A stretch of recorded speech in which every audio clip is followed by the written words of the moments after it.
So now, whatever this coaching hire ends up being, you've got to get your star to buy in. Now, they brought in DeJounte Murray this year, right? And it was going to be, okay, we got Trae and DeJounte. We got one of the best backcourts.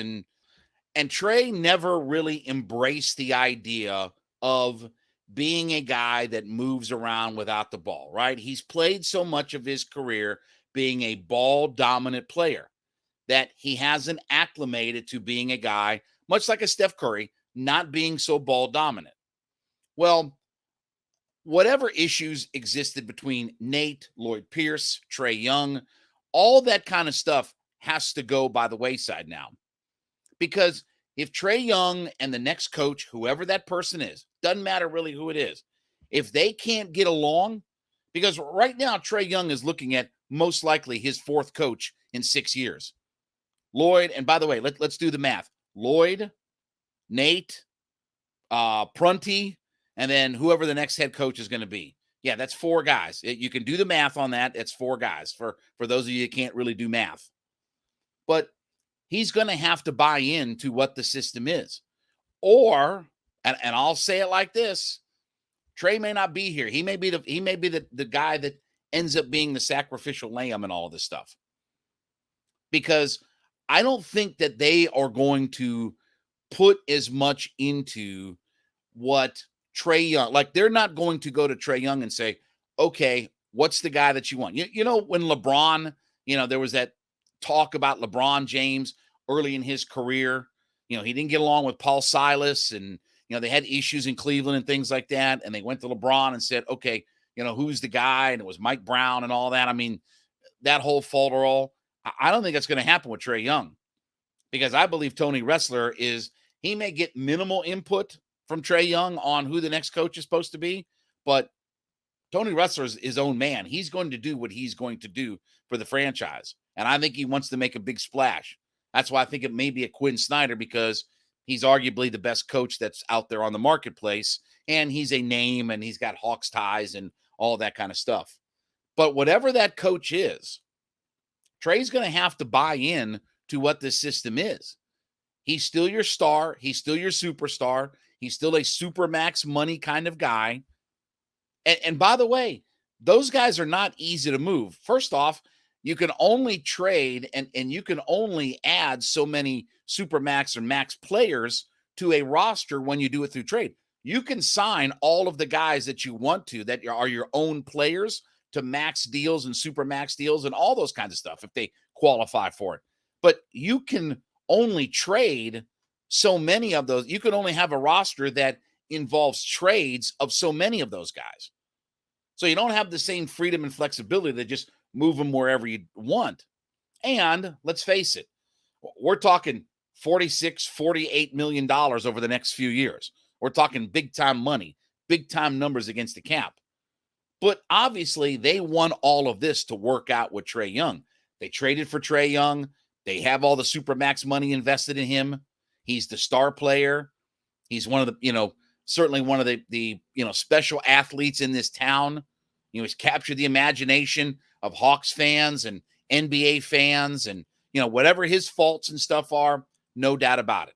I mean, again, he's not a great defensive player, this, that, and the other, but he's not nearly as great a shooter as what we think he is, but he's our star. He's our guy. And he kind of carried this team to the Eastern Conference Finals a couple of years ago. And even getting through the play-in games from last season, he kind of led the Hawks to, even if it was the first round, punch in the mouth by the Miami Heat, he got us through wins in Charlotte, a win at home against Charlotte, and then going up to Cleveland and getting 2 wins in the play-in tournament. But Trae's going to have to buy into what the next coach wants to do. And if he'll embrace that role, then he and Murray can coexist and they can be that dynamic backcourt. If he doesn't, then this is what you're going to get. This is where this thing is headed. Now, maybe it's good in some ways that DeJounte Murray only has 1 year left. I would certainly think that, my personal opinion about DeJounte Murray is he's the MVP of this team. He's not the best player on this team, but he's the most valuable player because he's their best two-way player. He makes more winning basketball plays than anybody. Watch him night in, night out. He's made more winning basketball plays than anybody. But Trae's the alpha male. But at the same time, he's got to embrace a system where he can play off ball. He cannot be so ball dominant. He's going to have to embrace that. And if he doesn't, then all bets are off. Because you can't be 29 and you can't tell me about what we're a good organization or we have Trae Young and this, that, and the other, and then be 29 and 30. And again, they've spent money on their roster. DeAndre Hunter makes a crap ton of money. John Collins makes a crap ton of money. Clint Capella makes a crap ton of money. They've invested in their guys, and they have a really good starting five. What do we say all the time? Their starting five can play with anybody in the NBA. They can't. They're one of the, a good, still offensive, efficient team, but they can play with anybody in the NBA. And that's what makes it so frustrating that we have players and we have personnel that can do all this, but it's just all not coming together. And maybe part of that is Trae's fault. Maybe it's the fact that DeAndre Hunter hasn't grown enough in his game. Maybe it's the fact that John Collins is having trouble adjusting and he's having his second lowest, scoring output in a season since his rookie year. Whatever it is, whatever all the flaws and the faults are, they've got to get Trae Young to buy into what their next coach is going to be, what their next coach's system is going to look like, whatever that is. If it's more off ball, and, that was the thing about Nate McMillan. He talked about the idea, even before they got DeJounte Murray, he talked about the idea of Trae Young being a more off ball guy. Well, okay, that all didn't work out.